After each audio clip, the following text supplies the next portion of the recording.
ಎಷ್ಟು ಟ್ರೀಟ್ಮೆಂಟ್ ತಗೊಂಡ್ರು ನಿಮ್ಮ ಮಂಡಿ ನೋವು ಕಡಿಮೆ ಆಗ್ತಾ ಇಲ್ವಾ? ನಿಜವಾದ ತೊಂದರೆ ಮಂಡಿಯಲ್ಲ, ಪಾದದಲ್ಲಿರಬಹುದು. ಪಾದದಲ್ಲಿರುವಂತಹ ಹಲವಾರು ತೊಂದರೆಗಳಿಂದ ಮಂಡಿಗೆ ತೊಂದರೆ ಹೆಚ್ಚಾಗಬಹುದು ಅಂದ್ರೆ ಆಶ್ಚರ್ಯ ಆಗುತ್ತಲ್ಲ. ಚಪ್ಪಟೆ ಪಾದ, ಸರಿಯಾದ ಚಪ್ಪಲನ್ನು ಹಾಕೊಳ್ದೇ ಇರುವಂತಹದ್ದು, ವೀಕ್ ಆಗಿರುವಂತಹ ಪಾದದ ಮಾಂಸಖಂಡ, ಹೆಚ್ಚು ಪಾದ ಪ್ರೊನೇಷನ್ ಅಲ್ಲಿ ಇಟ್ಕೊಳ್ಳುವಂತಹದ್ದು, ಈ ರೀತಿಯಾದಂತಹ ಹಲವಾರು ತೊಂದರೆಗಳಿದ್ದಾಗ ಮಂಡಿ ನೋವು ಇನ್ನೂ ಹೆಚ್ಚಾಗ್ಬಿಡಬಹುದು. ಯಾವ 5 ಸುಲಭ ಪರಿಹಾರದಿಂದ ಇದನ್ನು ಸರಿಪಡಿಸ್ಕೋಬಹುದು? ಯಾಕೆ ಪಾದದ ತೊಂದರೆಯಿಂದ ಮಂಡಿ ಮೇಲೆ ತೊಂದರೆ ಆಗುತ್ತೆ ಅಂತ ಅರ್ಥ ಮಾಡ್ಕೋಬೇಕು ಅಂದ್ರೆ ಈ ವಿಡಿಯೋನ ಕೊನೆ ತನಕ ನೋಡಿ. ಅಂದಾಗೆ ನಾನು ಪ್ರತಿನಿತ್ಯ ಫ್ರೀಯಾಗಿ ವಾಟ್ಸ್ಆಪ್ ಅಲ್ಲಿ ಆರೋಗ್ಯದ ಬಗ್ಗೆ ಮಾಹಿತಿಯನ್ನ ಫ್ರೀಯಾಗಿ ನಿಮ್ಮ ಎಲ್ಲರ ಮೊಬೈಲ್ಗೆ ಕಳಿಸ್ಕೊಡ್ತಾ ಇದ್ದೀನಿ. ನೀವೇನು ಅದನ್ನ ಸೇರ್ಕೊಂಡಿಲ್ಲ ಅಂದ್ರೆ ಪಿನ್ ಕಾಮೆಂಟ್ ಮತ್ತು ಡಿಸ್ಕ್ರಿಪ್ಷನ್ ಕೊಟ್ಟಿರುವಂತಹ ಲಿಂಕ್ ಅನ್ನು ಒತ್ತಿ ಸೇರ್ಕೋಬಹುದು. ನಮಸ್ಕಾರ, ನಾನು ನಿಮ್ಮ orthopaedic surgeon doctor Kishan Bhagwat.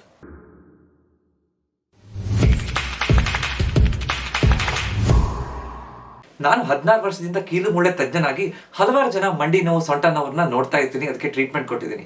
ಆದರೆ ಹೆಚ್ಚಿನವ್ರಿಗೆ ತಮ್ಮ ಮಂಡಿ ನೋವು ಪಾದದಿಂದ ಶುರುವಾಗುತ್ತೆ ಅಂದ್ರೆ ಆಶ್ಚರ್ಯ ಆಗುತ್ತೆ. ನಾನು ಒಂದ್ಸಲ ಪೇಷಂಟ್ ಅನ್ನ ಎಕ್ಸಾಮಿನ್ ಮಾಡ್ಬೇಕಾದ್ರೆ, ಟೆಸ್ಟ್ ಮಾಡ್ಬೇಕಾದ್ರೆ ಒಂದ್ಸಲ ನಡ್ಕೊಂಡು ಓಡಾಡ್ಕೊಂಡು ಬನ್ನಿ ಅಂತ ಹೇಳಿದಾಗ ಡಾಕ್ಟರ್ ನಂಗೆ ಮಂಡಿ ನೋವಲ್ಲ, ಮಂಡಿ ಅಷ್ಟೇ ನೋಡಿ, ಯಾಕೆ ನಡಿಬೇಕು ನಾನು ಅಂತ ಕೇಳ್ತಿರ್ತಾರೆ. ನಾನು ಆರಾಮಾಗಿ ನಡೀತೀನಿ ಅಂತ ಅನ್ಕೊಂಡಿರ್ತಾರೆ. ಆದ್ರೆ ತೊಂದರೆ ಪಾದದಲ್ಲಿ ಶುರುವಾಗ್ತಾ ಇರಬಹುದು. ಪಾದ ಅನ್ನುವಂಥದ್ದು ನಮ್ಮ ದೇಹದ ಫೌಂಡೇಶನ್ ಇದ್ದಾಗೆ. ಫೌಂಡೇಶನ್ ಗಟ್ಟಿಯಾಗಿಲ್ಲ ಅಂದ್ರೆ ತೊಂದರೆ ಎಲ್ಲ ಇಡೀ ಬಿಲ್ಡಿಂಗ್ ಅಲ್ಲಿ ಕಾಣಿಸ್ಕೊಂಡ್ಬಿಡ್ಬೋದು. ಯಾಕಂದ್ರೆ ಇದಕ್ಕೆ ನಾವೊಂದು ಕೈನೆಟಿಕ್ ಚೈನ್ ಅಂತ ಹೇಳ್ತೀವಿ.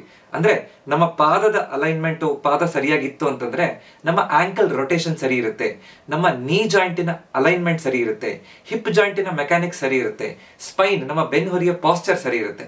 ಸೊ ಎಲ್ಲದೂ ಒಂದಕ್ಕೊಂದು ರಿಲೇಷನ್ ಇರುತ್ತೆ ಅಂತ ನಾವು ಹೇಳ್ಬೋದು.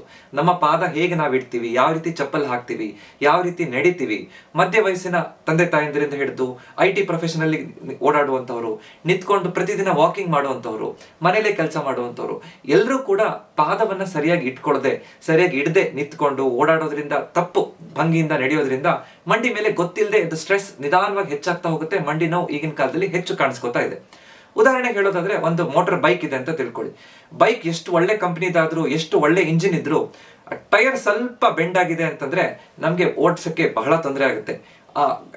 ಆರಾಮಾಗಿ ಸ್ಟ್ರೇಟ್ ಆಗಿ ಹೋಗ್ಲಿಕ್ಕೆ ಆಗೋದೇ ಇಲ್ಲ. ಸೊ ಟೈರ್ ಅಥವಾ ಅದರ ಟೈರ್ ಏನಿದೆಯೋ ಅದು ನಮ್ಮ ಪಾದ ಸರಿಯಾಗಿ ಇಲ್ಲ ಅಂದ ತಕ್ಷಣ ಇಡೀ ಆ ಬೈಕ್ ಮೇಲೆ ಹೇಗೆ ಟೈರ್ ಇಂದ ಎಫೆಕ್ಟ್ ಆಗುತ್ತೋ ಅದೇ ರೀತಿ ಪಾದದ ಮೆಕ್ಯಾನಿಕ್ಸ್ ಇಂದ ನಮ್ಮ ಮಂಡಿ ನೋವು ಕಾಣಿಸ್ಕೋಬಹುದು. ಹೇಗೆ ಅಂತ ನೋಡೋಣ. ಪಾದದಲ್ಲಿರುವಂತಹ ಮುಖ್ಯವಾದ 5 ಕಾರಣಗಳಿಂದ ಮಂಡಿ ಮೇಲೆ ಹೆಚ್ಚು ಒತ್ತಡ ಬೀಳ್ಬೋದು. ಮೊದಲನೇದು ಫ್ಲಾಟ್ ಫುಟ್ ಅಥವಾ ಚಪ್ಪಟೆ ಪಾದ ಅಂತ ಹೇಳ್ತೀವಿ. ಸುಮಾರು ಜನರಿಗೆ ನೀವು ನೋಡಿರ್ಬೋದು, ನಿಂತ್ಕೊಂಡಿದ್ದಾಗ ನಡಿಬೇಕಾದ್ರೆ ಪಾದದ ಒಳಭಾಗ ನೆಲಕ್ಕೆ ತಾಗ್ತಾ ಇರುತ್ತೆ. ಇದನ್ನ ನಾವು ಚಪ್ಪಟೆ ಪಾದ ಅಂತ ಹೇಳ್ತೀವಿ. ಈ ರೀತಿ ಇದ್ದಾಗ ನಮ್ಮ ಒಳಗಡೆ ಕಾಲು ಅಂದ್ರೆ ಟಿಬಿಯಾ ಅನ್ನುವಂತಹ ಮೂಳೆ, ಕಾಲಿನ ಮೂಳೆ ಇಂಟರ್ನಲಿ ರೊಟೇಟ್ ಆಗುತ್ತೆ. ನಮ್ಮ ಮಂಡಿಯ ಒಳಭಾಗದಲ್ಲಿ ಮೀಡಿಯಲ್ ಮೆನಿಸ್ಕಸ್ ಮತ್ತು ಆಂಟೀರಿಯರ್ ನೀ ಜಾಯಿಂಟಿನ ಮಂಡಿಯ ಮುಂಭಾಗದಲ್ಲಿ ಒತ್ತಡ ಹೆಚ್ಚು ಬಂದು ಬೇಗ ಸವಕಳಿ ಬರುವಂತಹದ್ದು, ಒತ್ತಡ ಬಂದು ತೊಂದರೆ ಆಗುವಂತಹ ಸಾಧ್ಯತೆ ಮಂಡಿಯಲ್ಲಿ ಕಾಣಿಸ್ಕೋಬಹುದು. ಚಪ್ಪಟೆ ಪಾದ ಇದ್ದವರು ತುಂಬಾ ದೂರ ನಡೆಯಕ್ಕೆ ನಡೆದ ತಕ್ಷಣ ಕಾಲು ನೋವು ಬರುತ್ತೆ, ಪಾದ ನನಗೆ ಸುಸ್ತಾಗುತ್ತೆ, ಮೆಟ್ಲು ಹತ್ತಿ ಇಳ್ದಿ ಮಾಡಕ್ಕಾಗಲ್ಲ, ತುಂಬಾ ಹೊತ್ತು ಅಡುಗೆ ಮನೇಲಿ ನಿಂತ್ಕೊಂಡು ಕೆಲಸ ಮಾಡಕ್ಕಾಗಲ್ಲ, ಈ ರೀತಿ ತೊಂದರೆಗಳನ್ನು ಹೇಳ್ತಿರ್ತಾರೆ. ಚಪ್ಪಟೆ ಪಾದ ನನ್ಗೆ ಇದೆ ಅಂತ ಹೇಗೆ ಗೊತ್ತಾಗುತ್ತೆ ಡಾಕ್ಟ್ರೆ? ಇದಕ್ಕೆ ಒಂದು ವೆಟ್ ಫುಟ್ ಪ್ರಿಂಟ್ ಟೆಸ್ಟ್ ಅಂತ ಮಾಡ್ಬೋದು. ಅಂದ್ರೆ ಒಂದು ಬಕೆಟ್ ಅಲ್ಲಿ ನೀರಲ್ಲಿ ನಮ್ಮ ಕಾಲನ್ನ ಅದ್ದಿ ಒಂದು ಪೇಪರ್ ಅಲ್ಲಿ ನಮ್ಮ ಪಾದದ ಅಚ್ಚನ್ನ ನೋಡುವಂಥದ್ದು. ಈ ರೀತಿ ಅಚ್ಚು ನೋಡಿದಾಗ ಇಡೀ ಪಾದದ ಅಚ್ಚು ಆಗ್ತಾ ಇದೆ ಅಂತಂದ್ರೆ, ಅಂದ್ರೆ ಪಾದದಲ್ಲಿ ಯಾವುದೇ ರೀತಿ ಕಮಾನ್ ಇಲ್ಲ ಅಂದ್ರೆ ಇಡೀ ಪಾದದ ಅಚ್ಚು ತಾಗ್ತಾ ಇದೆ ಅಂತಂದ್ರೆ ಅದು ಫ್ಲಾಟ್ ಫುಟ್ ಅಂತ. ಸಾಮಾನ್ಯವಾಗಿ ನಾರ್ಮಲ್ ಆಗಿ ನಮ್ಮ ದೇಹ ತೂಕ ಸರಿಯಾಗಿ ಇಟ್ಕೊಳ್ಳಿಕ್ಕೆ ಕಮಾನ್ ಇರುತ್ತೆ, ಅದನ್ನ ಫುಟ್ ಆರ್ಚ್ ಅಂತ ಹೇಳ್ತೀವಿ. ದೇಹ ತೂಕವನ್ನ ಶಾಕ್ ಅಬ್ಸಾರ್ಬರ್ ರೀತಿಯಲ್ಲಿ ಅದು ಸರಿಯಾಗಿ ಶೇರ್ ಮಾಡ್ತಾ ಇರುತ್ತೆ. ಹಾಗಿದ್ದಾಗ ಬರೀ ಅಚ್ಚಲ್ಲಿ ಮುಂಗಾಲು ಹಿಂಗಾಲು ಸೈಡ್ ಇಂದ ಒಂದು ಸಣ್ಣ ಕನೆಕ್ಷನ್ ಕಾಣಿಸ್ತಾ ಇರುತ್ತೆ. ಸೊ ಇದು ನಾರ್ಮಲ್. ಎರಡನೇ ಮುಖ್ಯವಾದಂತಹ ತಪ್ಪು ಹೈ ಆರ್ಚ್ ಅಂತ ಹೇಳ್ತೀವಿ. ಹೈ ಆರ್ಚ್ ಇದ್ದಾಗ ಮುಂಗಾಲು ಮತ್ತು ಹಿಂಗಾಲು ಮಾತ್ರ ಪಾದದ ಅಚ್ಚಲ್ಲಿ ಕಾಣಿಸ್ತಾ ಇರುತ್ತೆ, ಮಧ್ಯದಲ್ಲಿ ಪಾದ ಸುಪಿನೇಷನ್ಗೆ ಹೋಗಿರುತ್ತೆ. ಹೀಗಿದ್ದಾಗ ಯಾವುದೇ ರೀತಿ ಶಾಕ್ ಅಬ್ಸಾರ್ಬಿಂಗ್ ಎಫೆಕ್ಟ್ ಇರೋದಿಲ್ಲ ಪಾದದಲ್ಲಿ. ಅವಾಗ ನಾವೊಂದು ಬೈಕಲ್ಲಿ ಶಾಕ್ ಅಬ್ಸಾರ್ಬರ್ ಇಲ್ಲದೆ ಹೋದಾಗ, ಹಂಪ್ ಹಾರಿಸಿದಾಗ, ಗುಂಡಿ ಹಾರಿಸಿದಾಗ ಹೇಗೆ ನಮಗೆ ಫೀಲ್ ಆಗುತ್ತೋ ಅದೇ ರೀತಿ ನಮ್ಮ ಮಂಡಿ ಮೇಲೆ ಒತ್ತಡ ಬಿದ್ದು ಮಂಡಿ ಬೇಗ ಸವಕಳಿ ಬರುವಂತಹ ಸಾಧ್ಯತೆ ಇರಬಹುದು. ಇದು ಎರಡನೇ ಮುಖ್ಯವಾದಂತಹ ತೊಂದರೆ.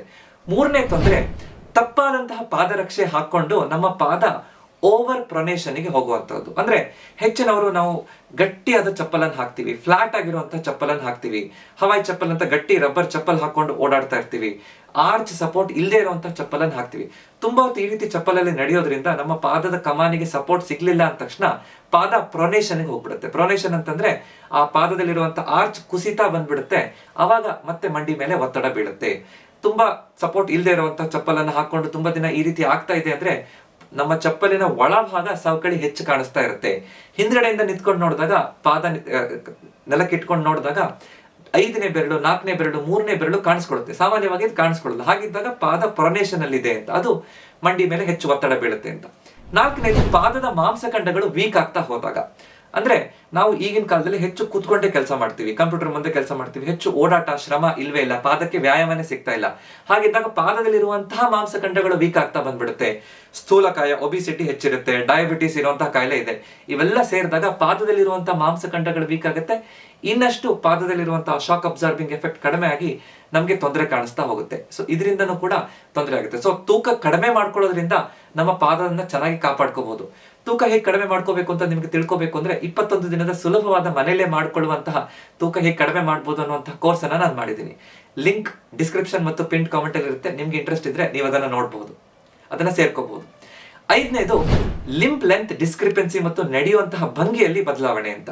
ಕೆಲವರು ನಡೆಯೋ ಸ್ಟೈಲ್ ಅನ್ನ ನೀವು ನೋಡಿರ್ಬೋದು, ಬೇರೆ ಬೇರೆ ತರ ನಡೀತಾ ಇರ್ತಾರೆ. ಅಥವಾ ಕೆಲವೊಬ್ಬರಿಗೆ ಬೇರೆ ಸೊಂಟದಲ್ಲಿ ಹಳೆ ಏಟ್ ಬಿದ್ದು ಪಾದ ಇಡೀ ಕಾಲು ಅರ್ಧ ಸೆಂಟಿಮೀಟರ್ 1 ಸೆಂಟಿಮೀಟರ್ ಉದ್ದ ಗಿಡ್ಡ ಇರುತ್ತೆ.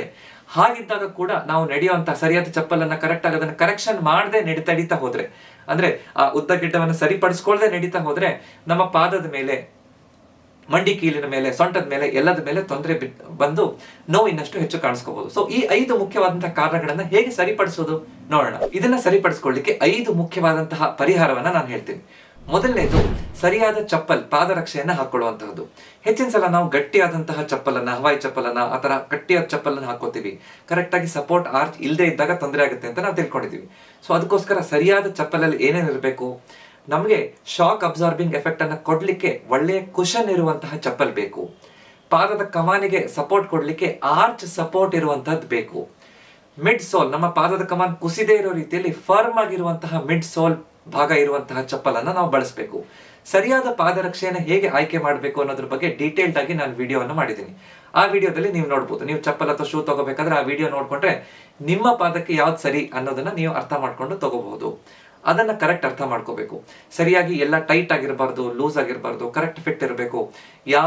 ನೀವು ಓಡ್ಬೇಕಾದ್ರೆ, ನಡಿಬೇಕಾದ್ರೆ ಯಾವ ರೀತಿ ಚಪ್ಪಲನ್ನು ಹಾಕೋಬೇಕು ಅಂತ ಅರ್ಥ ಮಾಡ್ಕೊಂಡು ಹಾಕೊಂಡಾಗ, ಸ್ವಲ್ಪ ಸವಕಳಿ ಬರ್ತಾ ಇದೆ ಅಂದ್ರೆ ಚಪ್ಪಲನ್ನು ಚೇಂಜ್ ಮಾಡಿದಾಗ, ಕರೆಕ್ಟ್ ಆಗಿ ಅದನ್ನ ಬಳಸೋದನ್ನ ಅರ್ಥ ಮಾಡ್ಕೊಂಡಾಗ ಖಂಡಿತವಾಗಿ ಆ ಪಾದದ ತೊಂದರೆಯಿಂದಾಗಿ ಮಂಡಿ ಮೇಲೆ ಒತ್ತಡ ಬೀಳದೇ ಇರೋ ರೀತಿಯಲ್ಲಿ ನಾವು ನೋಡ್ಕೋಬಹುದು.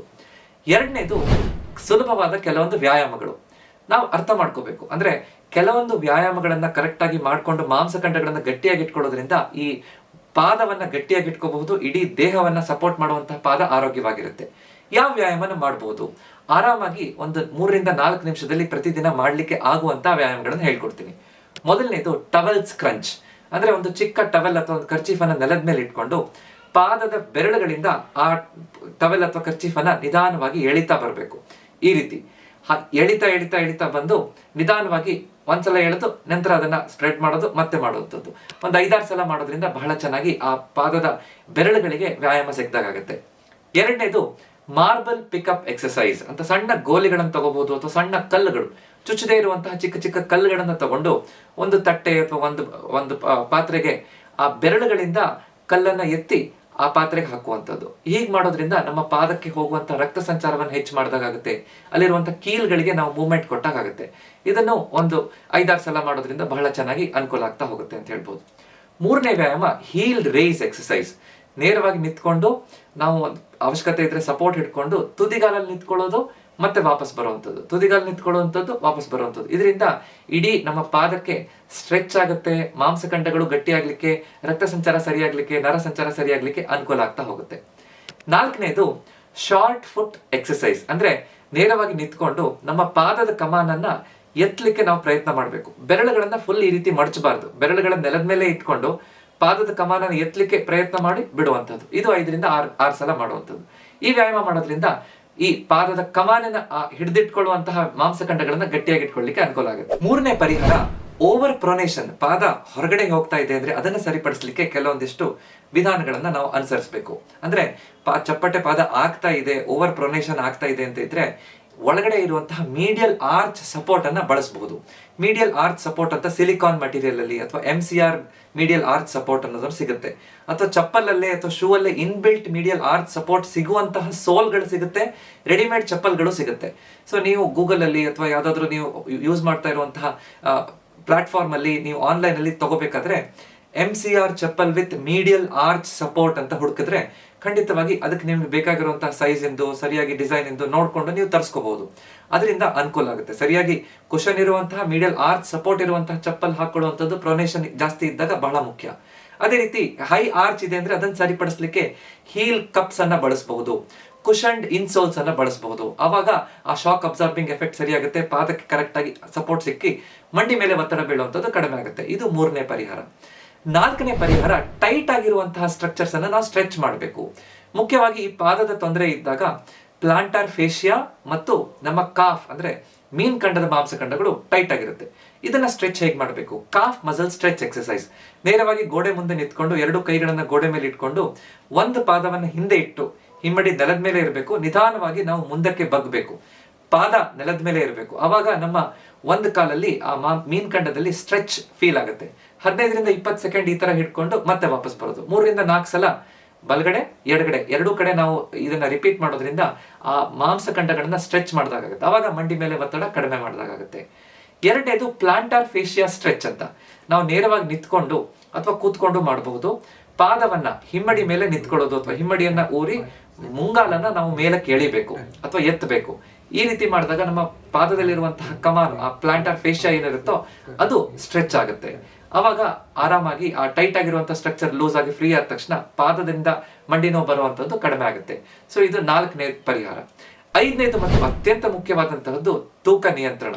ಹೆಚ್ಚಿನವರಿಗೆ ಮಂಡಿ ನೋವು ಪಾದ ನೋವು ಬರುವಂತಹದ್ದು ಅವರ ಹೈಟಿಗೆ ಎಷ್ಟು ತೂಕ ಇರಬೇಕೋ ಅದಕ್ಕಿಂತ ಹೆಚ್ಚಿದ್ದಾಗ. ಸೊ ನಿಮ್ಗೆ ಗೊತ್ತಿರುತ್ತೆ, ಮುಖ್ಯವಾಗಿ 35 ವರ್ಷ ನಂತರದಲ್ಲಿ ದೇಹ ತೂಕ ಕಡಿಮೆ ಮಾಡೋದು ಕಷ್ಟ ಆಗ್ತಾ ಬಂದ್ಬಿಡುತ್ತೆ. ಹಾಗಿದ್ದಾಗ ಸರಿಯಾದ ರೀತಿಯಲ್ಲಿ ಜೀವನ ಶೈಲಿಯನ್ನ ರೂಢಿಸ್ಕೊಳ್ಳೋದ್ರಿಂದ, ಕೆಲವೊಂದಿಷ್ಟು ಆಹಾರದಲ್ಲಿ, ವ್ಯಾಯಾಮದಲ್ಲಿ, ವಾಕಿಂಗ್ ಸರಿಯಾಗಿ ಮಾಡೋದ್ರಿಂದ, ನಮ್ಮ ಜೀವನ ಶೈಲಿ, ನಮ್ಮ ರುಟೀನ್ ಅನ್ನ ಕರೆಕ್ಟ್ ಆಗಿ ಇಟ್ಕೊಳ್ಳೋದ್ರಿಂದ, ಪಾಸಿಟಿವ್ ಆಟಿಟ್ಯೂಡ್ ಇಟ್ಕೊಳ್ಳೋದ್ರಿಂದ, ಮಾನಸಿಕ ಒತ್ತಡ ಕಡಿಮೆ ಮಾಡಿ ನಿದ್ದೆ ಸರಿಯಾಗಿ ಮಾಡೋದ್ರಿಂದ, ಬಹಳ ಚೆನ್ನಾಗಿ ದೇಹ ತೂಕ ಇಳಿಸೋದ್ರಿಂದ ನಮ್ಮ ಮಂಡಿ ನೋವು ಪಾದದ ನೋವಿಗೆ ಅನುಕೂಲ ಆಗುತ್ತೆ. 1 kg ಎಕ್ಸ್ಟ್ರಾ ತೂಕ ಇದ್ರೂ ನಾವು ನಡಿಬೇಕಾದ್ರೆ, ಮೆಟ್ಲು ಹತ್ತಿ ಇಳಿದು ಮಾಡಬೇಕಾದ್ರೆ ಮಂಡಿ ಮೇಲೆ 4 ಪಟ್ಟು ಹೆಚ್ಚು. 1 kg ಎಕ್ಸ್ಟ್ರಾ ಇದ್ರೆ 4 kg ಹೆಚ್ಚು ತೂಕ ಬೀಳುತ್ತೆ. ನಾವು 15 kg ಎಕ್ಸ್ಟ್ರಾ ಇದ್ರೆ 60 kg ಹೆಚ್ಚಿಗೆ ತೂಕ ನಮ್ಮ ಮಂಡಿ ಮೇಲೆ ಬೀಳುತ್ತೆ, ಬೇಗ ಸವಕಳಿ ಬಂದ್ಬಿಡುತ್ತೆ. ಸೊ ತೂಕ ಕಡಿಮೆ ಮಾಡುವಂಥದ್ದು ಅತ್ಯಂತ ಮುಖ್ಯವಾದಂತಹ ಅಂಶ. ಇದನ್ನ ಸುಲಭವಾಗಿ ಹೇಗೆ ಮಾಡಬಹುದು ಅಂತ ನಾನು ವೆಯ್ಟ್ ಲಾಸ್ ಕೋರ್ಸ್ ಅಲ್ಲಿ ನಾನು ತಿಳಿಸಿದ್ದೀನಿ.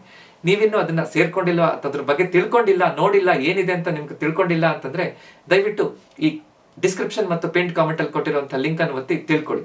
ಅದರಲ್ಲಿ ಹೇಗೆ 21 ದಿನದಲ್ಲಿ ಪ್ರತಿದಿನ ಒಂದೊಂದು ವಿಡಿಯೋ ನಿಮ್ಗೆ ಕಳಿಸ್ಕೊಟ್ಟು ಡೌನ್ಲೋಡ್ ಮಾಡ್ಲಿಕ್ಕೆ ಆಗುವಂತಹ ಡಾಕ್ಯುಮೆಂಟ್ಸ್ ಅನ್ನ ಇಟ್ಕೊಂಡು ಸುಲಭವಾಗಿ ಅದನ್ನ ಆ ಜೀವನ ಶೈಲಿನ ಕಂಟಿನ್ಯೂ ಮಾಡೋದು ಹೇಗೆ ಅನ್ನೋದನ್ನ ನಾನು ನಿಮ್ಗೆ ಹೇಳ್ಕೊಟ್ಟಿದ್ದೀನಿ.